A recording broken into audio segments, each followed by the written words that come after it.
This is the Project Management Podcast. We bring project management topics to beginners and experts.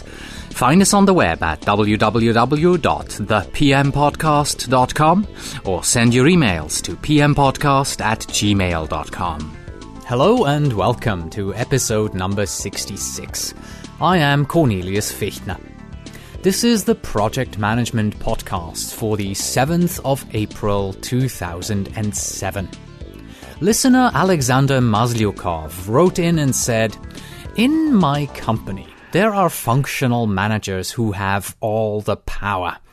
Functional managers assign salary, bonuses, and have responsibilities for promotion of the employees. PMs don't have any instruments to force staff to do everything. The only way to make the team do something is to persuade them. But how can we motivate people?" In response to Alexander's question, we are going to delve into motivation today. We review the various motivational theories. We look at how you can see if motivation is actually a problem on your project. We look at what you can do to motivate and energize your project team on a shoestring. And we end it with James Chapman's very elegant motivation triangle. What we have done in the past is that we first give you several helpful resources on the topic of the day, and then we would jump into the main topic. Today, we're going to be combining these two. As we are reviewing the various aspects of motivation, we will also bring in the ideas from these helpful resources, and of course, as always, we will link to them on our website so that it's easy for you to go out and find them again. Let's first do a few announcements, followed up by several unhelpful resources, and then we'll get into the motivation. The first announcement is the donations button. If you stop by at www.thepmpodcast.com, you can now see a donations button in the right-hand navigation. If you find that the Project Management Podcast is of value to you, then why not consider donating to us? The donations are currently being collected in order to improve our audio quality. We need some better equipment here. And trust me, your donations are welcome. We also have two polls on the website just underneath the donations button. The first one is about a couple of weeks ago when we introduced you to the Controlling Chaos podcast. We would like to know if you liked it. So please stop by and vote yes or no. And we also had a few listeners write in and ask if the podcast is available on CD to purchase. We can certainly do this, but we first would like to know what the general interest is in such a CD. Please stop by the website and vote on this as well. Tell us, yes, I would buy the podcast on CD, or no, I would not buy it. And as you are visiting the website, why don't you leave a comment on today's episode? Comments are now open to all registered users. Register, become part of the community, and let your voice be heard. Today's episode is sponsored by the Project Management Learning Center at www.projectmanagementlearningcenter.com. The PMLC is a brand new online community that is open to all us project managers out there who think that lifelong learning is important. You can share information, network, and find jobs. One strength of the PMLC is that it has a long list of authors who regularly post new articles on the website. You will also find that many interview guests that you already know here from the Project Management Podcast are contributors to the PMLC.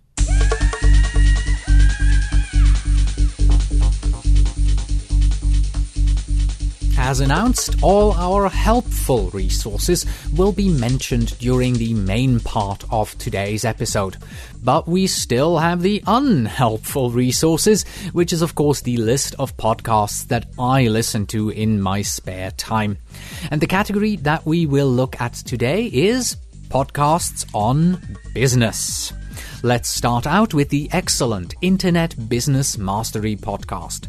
This one is by Sterling and Jay. They are both internet entrepreneurs and they give very good and sound advice on how to build your internet business.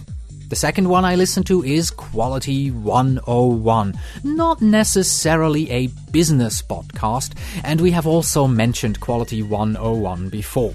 It is a wonderful podcast done by Paul Palms.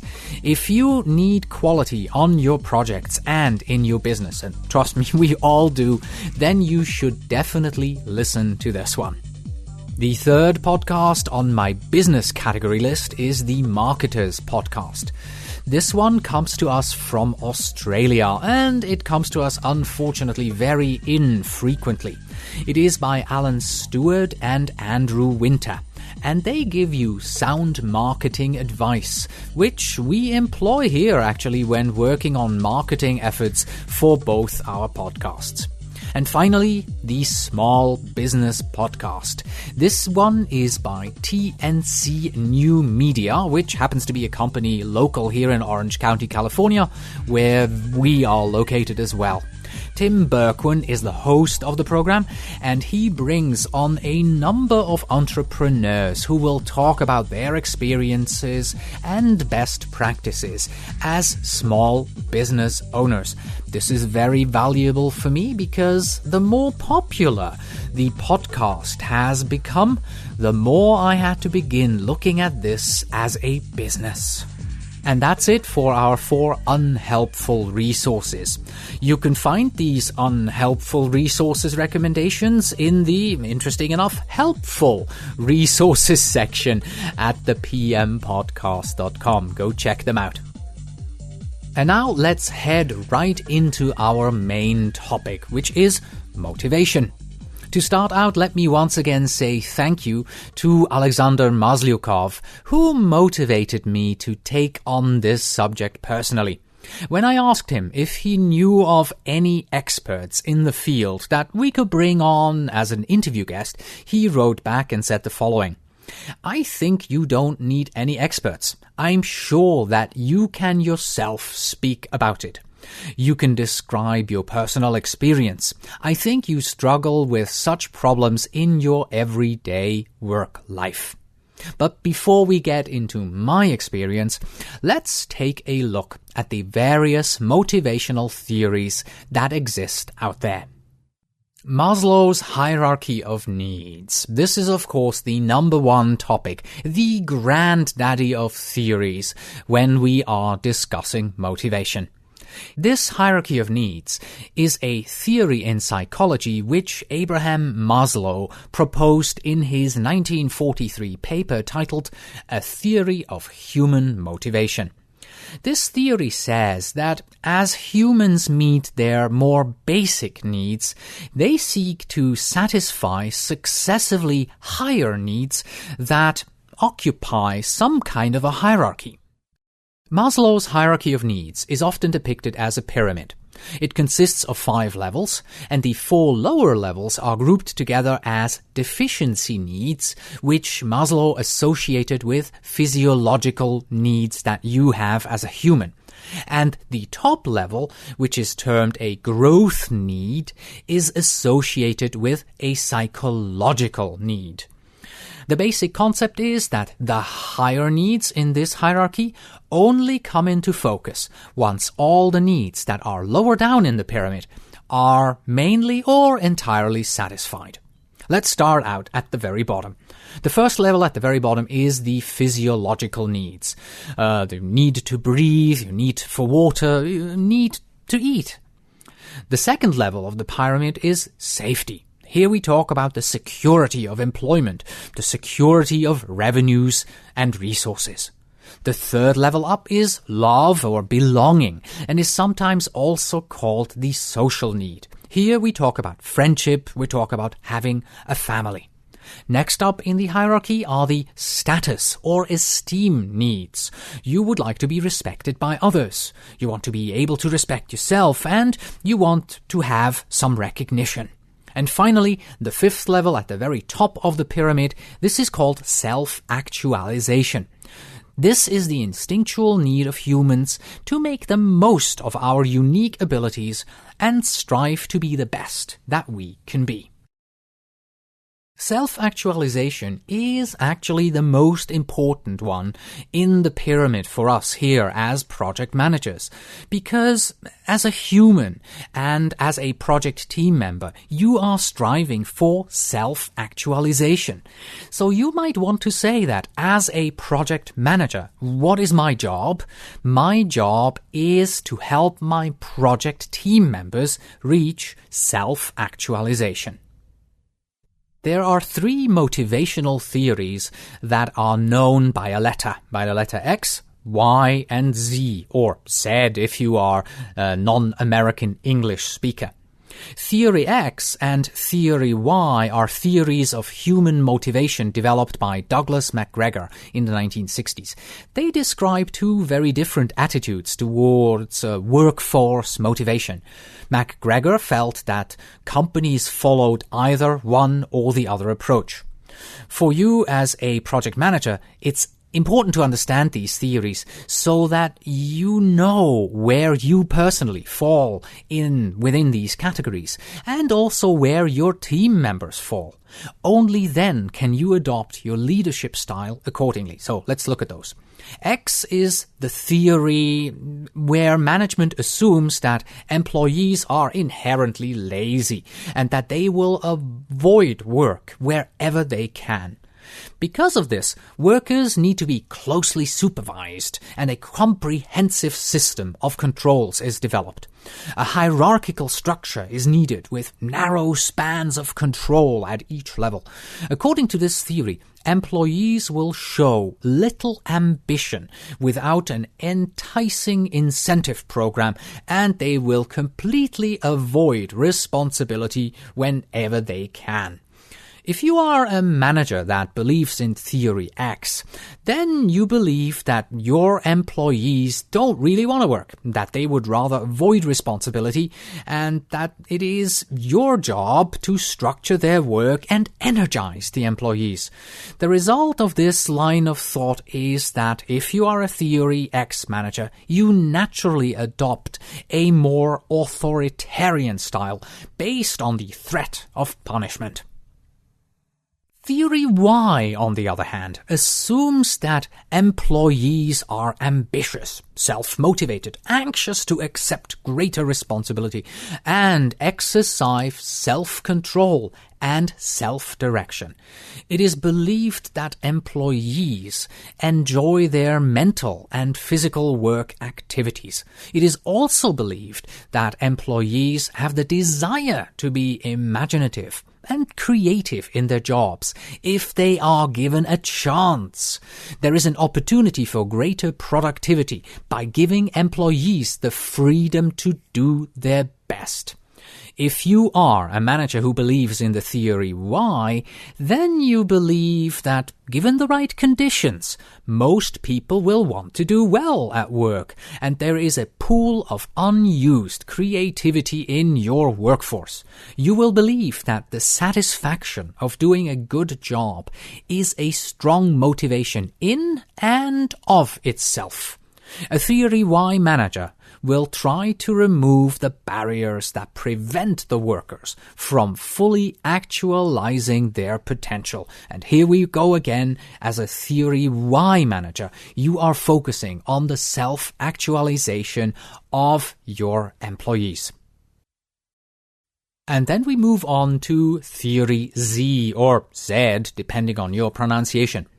Theory Z is the name that is applied to the so-called Japanese management style, and it focuses on increasing employee loyalty to the company by providing a job for life, with a strong focus on the well-being of the employee both on and off the job. According to Dr. William Ochi, the Theory Z management tends to promote a stable employment, high productivity, and high employee morale and satisfaction. And there you have it. That's the Theory X, Y, and Z or C.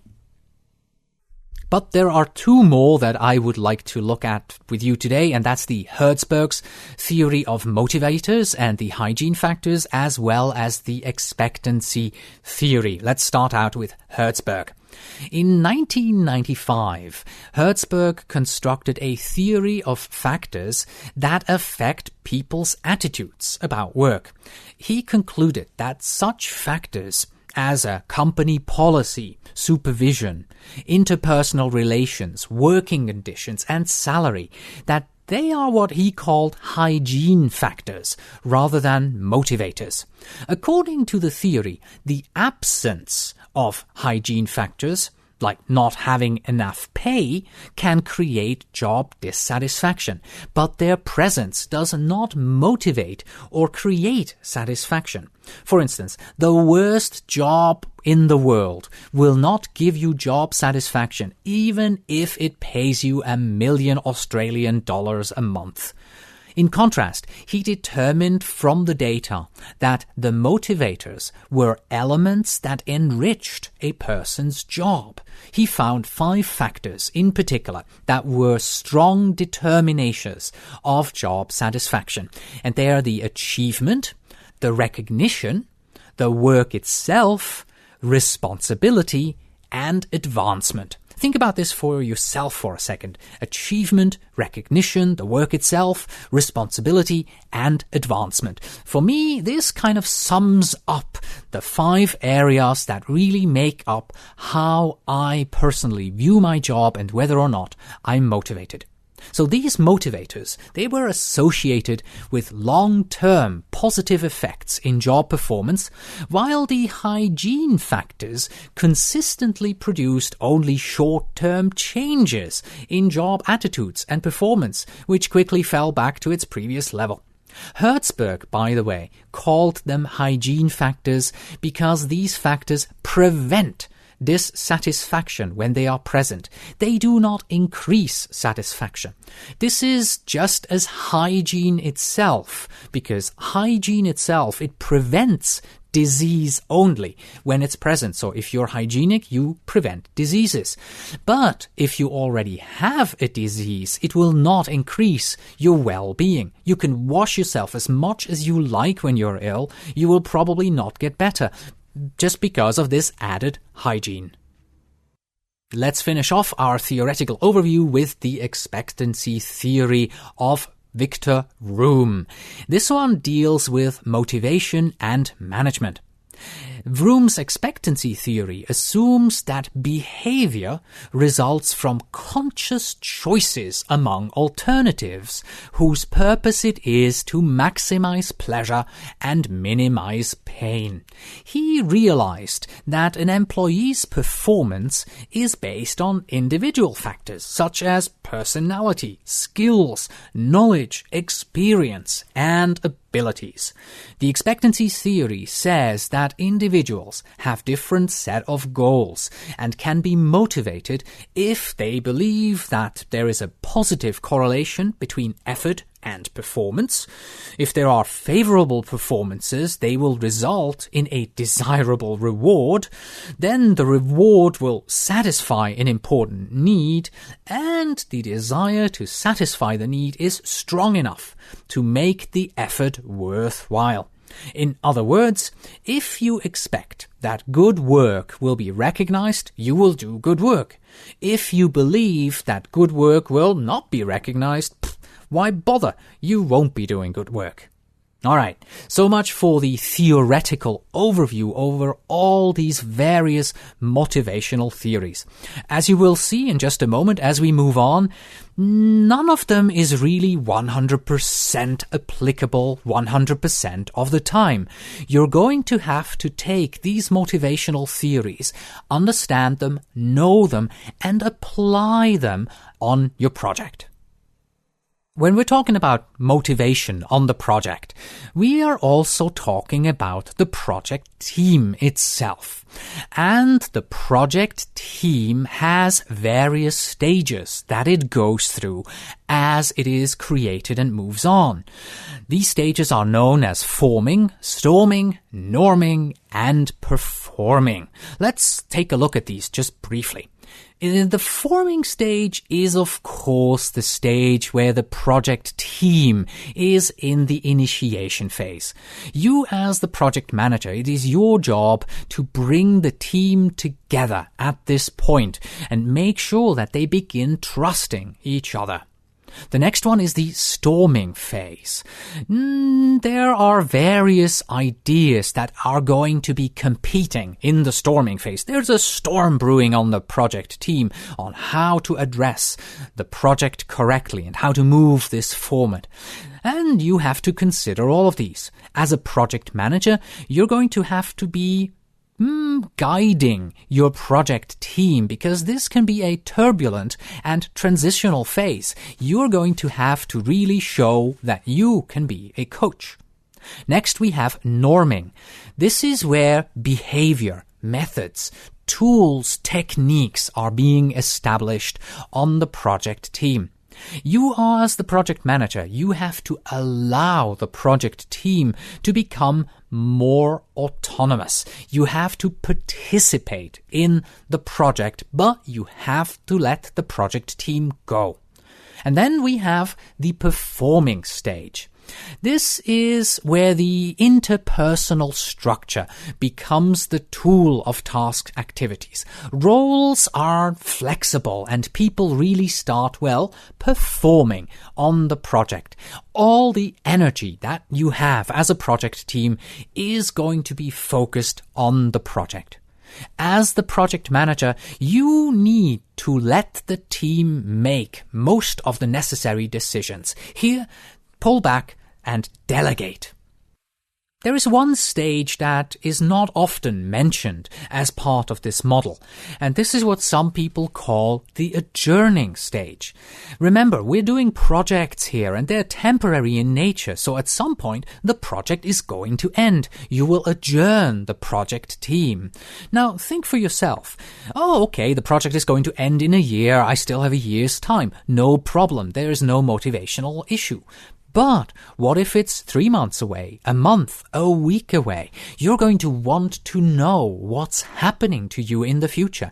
And you, as the project manager, you're going to have to make sure that you present alternatives to your team members. Show them, once you're off this project, we're going to transition you into a new project. So you want to make sure that you keep the motivation of your project team members high, even towards the end, towards the adjourning stage of the project, so that you can get the most out of them. If you would like to delve a little bit more into forming, storming, norming, and performing, check out the helpful resources of today's episode. We have a link to Wikipedia where they discuss these 4 stages. Next, I'd like to take a moment and talk about how to use motivation on your project as management by exception. By this I mean that we normally don't think much about motivation on the project if things go well.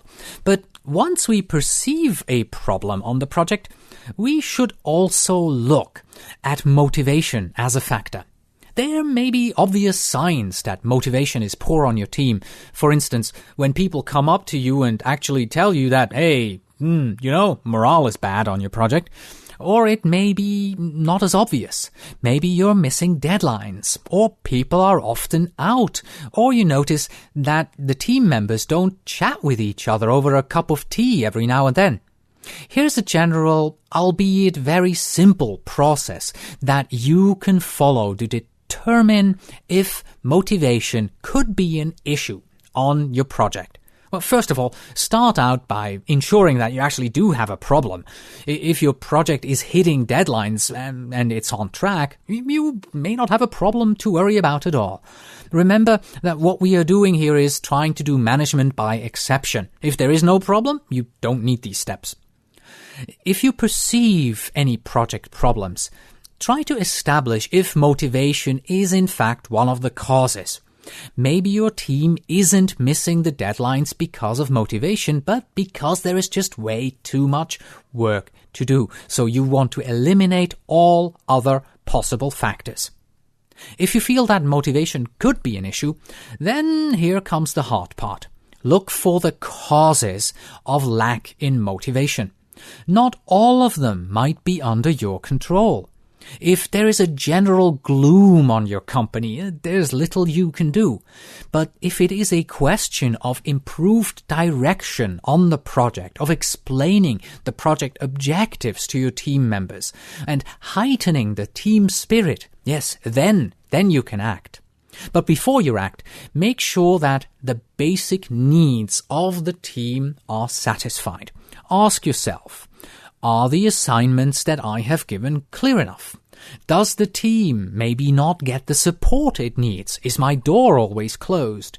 Is everyone challenged enough? And at the same time, is there anyone maybe who is over-challenged? By asking and addressing these questions, you can improve the environment for your team. And then we will want to begin working on motivation. From my experience, motivation has a lot to do with liking what you do and liking who you are doing it with. Be creative and encourage people to talk to each other to improve their, liking who you are doing it with. There are a few very simple ways of doing that. Bring some breakfast foods into the office on Fridays, for instance. Here in the USA, bagels and cream cheese are very popular. Back in Switzerland, I used to bring croissants on Friday morning. Make it known to your project team members that at 8 o'clock Friday morning, people can stop by in your office, or if you don't have an office, choose a meeting room to snack and to chat. That way, you can foster communication between your team members. Or simply go out to lunch together. Ask 1 or 2 members of your team if they want to join you for lunch. You will be surprised how quickly conversations start and how this will improve relationships and morale. And by conversations, I don't mean work conversations. How the kids doing? Do you like your new car? Where did you go on vacation? All of this is part of motivation. There is so much that is within your control. Addressing questions of motivation and morale in this way is, of course, not something that has an effect overnight. You can't just walk up to people and say, "Hey, mister, improve your motivation." It's something that you need to work on consistently. If you are a project manager, team morale is part of your ongoing responsibility. Another way that I personally like to build morale with may not work for you. I like to play practical jokes on people. And I love it when people play practical jokes on me. The trick is to play these practical jokes on people and make sure that they are not hurtful, but show them that they are considered as being part of the group. For instance, we recently got a new member, John, on our team, and he is very much into recycling the plastic water bottles from which he drinks at the office. He makes sure that all of them get recycled. About 2 weeks ago, he had a day off, and I was walking past his desk and I saw his water bottles lined up, and I was thinking to myself, how about if we filled John's cubicles with water bottles from all over the office? So I got our team together, and within 15-20 minutes, we had run around the office building and collected every last one empty water bottle in the office, and we had put them into John's cubicle. As we were doing this, we laughed and chatted and we had a generally good time together. This brought us together as a team. When John came back the next day, he laughed his head off as well, and then we all stood around his cubicle and we helped him to put the bottles into his recycling bags. This was once again another opportunity for bonding and improving morale for the whole team and also bringing John in. This process that I have just explained to you, the one that starts with validating whether you have an actual problem and you ascertain whether motivation is the issue, and then you address motivation on your project. This process can help you to get the team excited again and keep your project on track. Nothing motivates people more than being part of a success and being part of a team and having fun.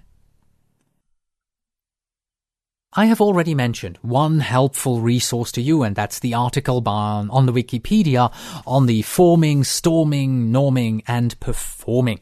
I'd like to continue with a few more helpful resources now. One item that many of us are currently faced with is the fact that our project teams are not co-located in the same physical area. Many of us have to deal with virtual teams. So the question, of course, is how do you deal with motivation on virtual teams? Personally, I have a team of a few software developers located here in Southern California, all within one building, and we also have one developer who is in India. That doesn't make it much easier. Not just because we have someone who is in India, we have someone who is in India. So he doesn't have anyone else with him in India right there. So how do you motivate a person like that? I found a white paper on the internet titled Successful Motivational Techniques for Virtual Teams, written by Ginger Levin and Parviz Rad. And in this, they take a very academic approach to answering the question. One sentence that I liked is actually a definition of what motivation actually means. They say that motivation is a process, action, or intervention that serves as an incentive for a project team member to take the necessary action to complete a task within the appropriate confines and scope of performance, time, and cost. So like I said, a very academic approach. They do, however, have a list of ideas, or rather guidelines, on how you can work with virtual teams and help motivate them. They start out by saying, well, look at yourself. What motivates you? How do you get motivated? Use that as a guideline to motivate others. But this isn't going to work all the time. Of course, they mention money. Yes, money is a traditional motivator. But they also mention awards. It's always good to be able to give some sort of a formal award to team members. It doesn't necessarily have to be, the project team member of the month, but giving out a formal award, a formal thank you to a project team member for doing an excellent job. They also talk about being able to give your project a slogan. Yes, because you can rally people behind a slogan. But over time, of course, the slogan will wear out and you have to find new ways of motivating your team. As a project manager, what you do is very much motivation for your team members. So you have to be a cheerleader, is another argument that they bring on in here. And I agree with that very much. When I am down and I go into my boss's office and she is up and chirpy, it really picks me up. And this kind of translates down to my team as well. In the white paper, they, interestingly enough, also talk about the motivation when there is a problem, the process that I talked about earlier. Now let me come back to my developer who's in India and what we are currently trying to do to motivate him. Like I said, he's alone. He's been working on our project for about a year, and he may not necessarily see long-term into the future where this is taking him. Well, we decided to give him more responsibility.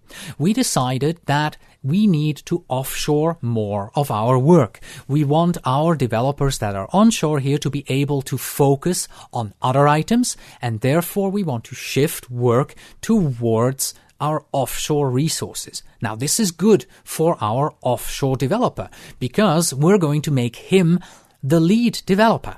And we're going to bring someone else onto his team who he will be able to train. So I called him up and I made it clear to him, look, this is a great opportunity for you. You can grow, you can become a team lead.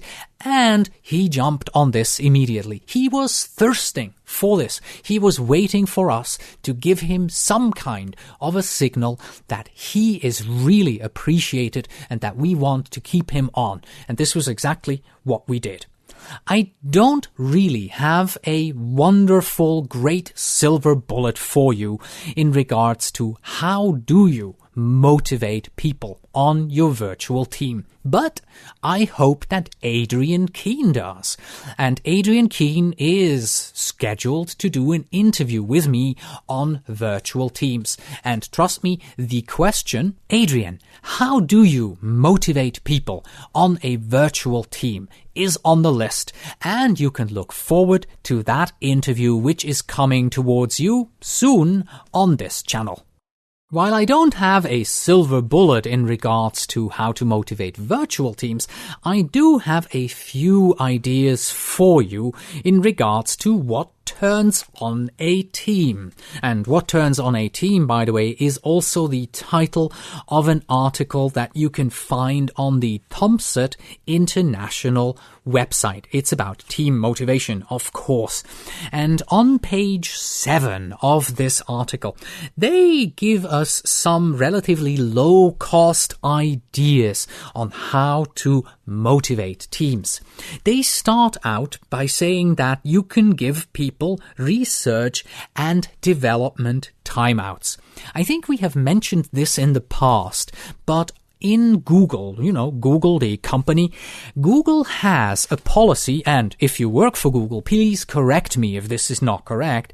They have a policy that employees should work a certain percentage of their time on personal projects.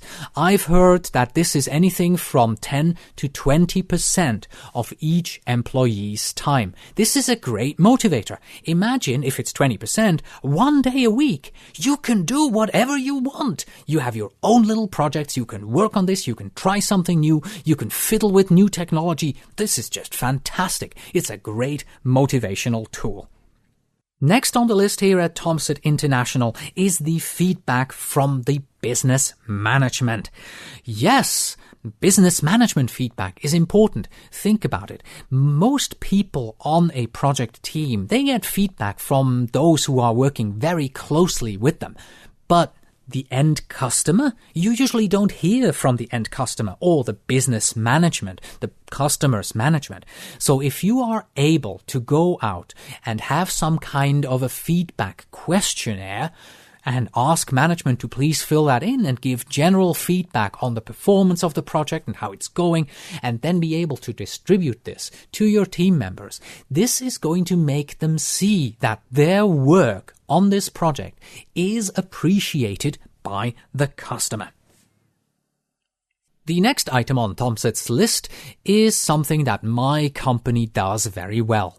They actively support extracurricular activities. Let me give you my example. I am the president of the local PMI chapter here in Orange County. This is actively supported by my boss and my company. My company even goes as far as allowing me as the president to use our meeting rooms and hold our monthly board of directors meeting in our facility. To me, this is an incredible motivator, and it really helps me appreciate my company that much more. Ah yes, and the next item on the list is something that you just cannot miss, and that is encourage fun and play. Frankly, if you don't have fun and play on your team, if it's always, just the same old treadmill, then people will just be demotivated and get tired. And then bring some fun and some play back into your daily work. And finally, here on this list, we have ask your team what rewards matter to them, or ask others what rewards matter to the team members on your team. Here's what I did. I wanted to recognize one of my team members, Chris, at one point, but I didn't really know what he likes.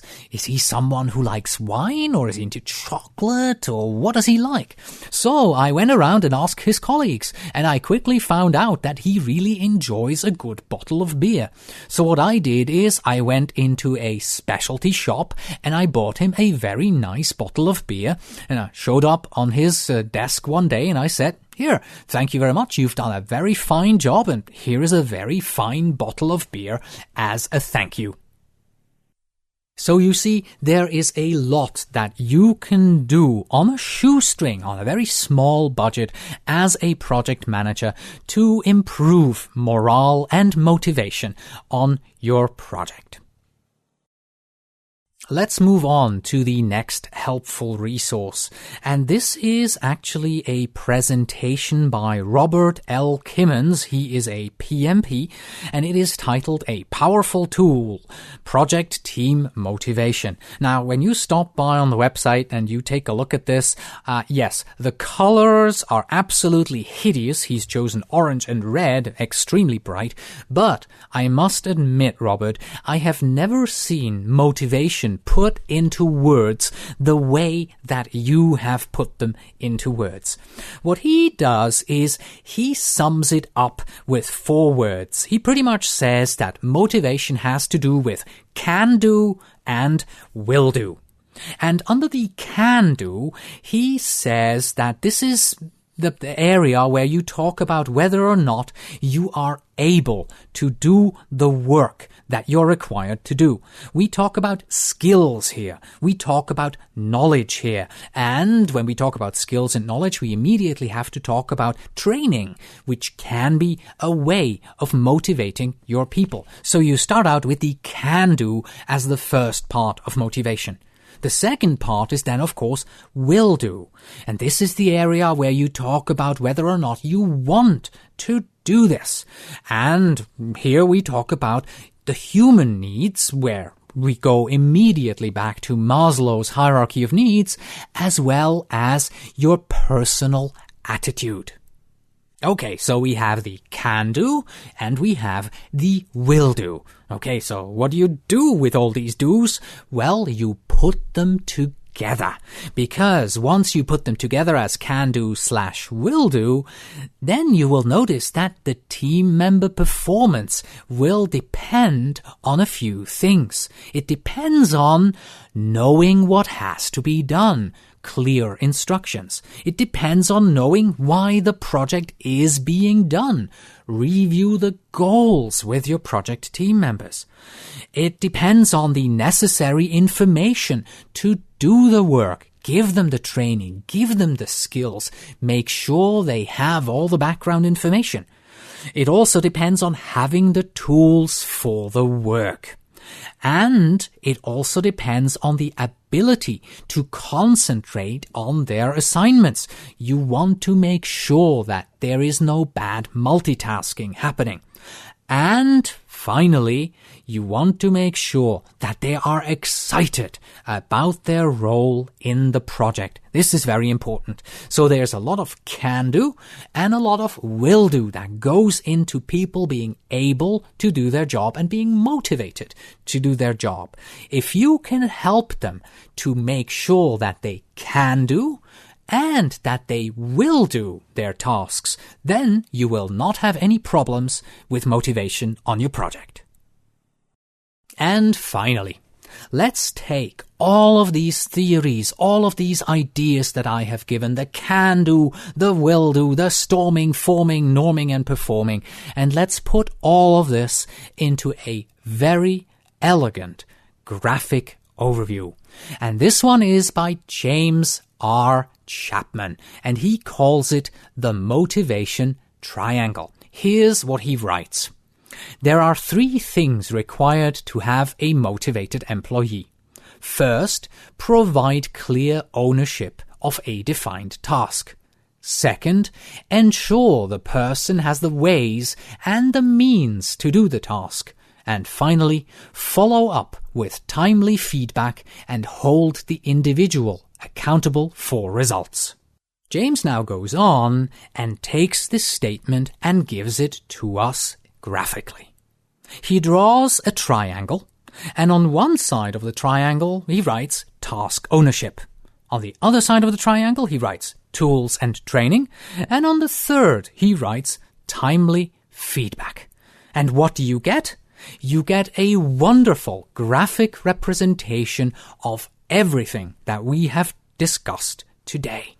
You get the tools, the training, the ownership, the feedback. I can see Maslow in here. I can see forming, storming, norming, performing, the can do, the will do, all the great ideas that we've seen today in a very, very simple graphical display. This is absolutely wonderful. And that's it for today. Thank you very much for listening. As always, you can find us on the web at www.thepmpodcast.com, and if you are a PM who wants to become a PMP, you can also visit www.pmprepcast.com. In this second podcast, we teach you concepts, tools, and techniques that you need to know in order to pass the PMP exam. Please send your emails to pmpodcast@gmail.com, and when you write, please tell us where in the world you are writing from. And finally, we have this joke for you. A man is flying in a hot air balloon and realizes that he is lost. He reduces height and spots a man down below. He lowers the balloon further and then he shouts, "Excuse me, can you help me? I promised my friend I would meet him in half an hour, but I don't know where I am." The man below says, "Yes, you are in a hot air balloon. You are hovering approximately 30 feet above this field. You are between 40 and 42 degrees north latitude and between 58 and 60 degrees west latitude." You must be a programmer," says the balloonist. "Oh, yes, so I am," replies the man from below. "How did you know?" "Well," says the balloonist, "everything that you have told me is technically correct, but I have no idea what to make of your information, and the fact is, I'm still lost." Then the man from below says, "Oh, you must then be a project manager." "I am," replied the balloonist, surprised, "but how did you know?" "Well," says the man from below, "you don't know where you are or where you are going. You have made a promise which you have no idea how to keep, and you expect me to solve your problem. The fact is, you are in the exact same position you were in before we met, but now this has somehow become my problem." Until next time.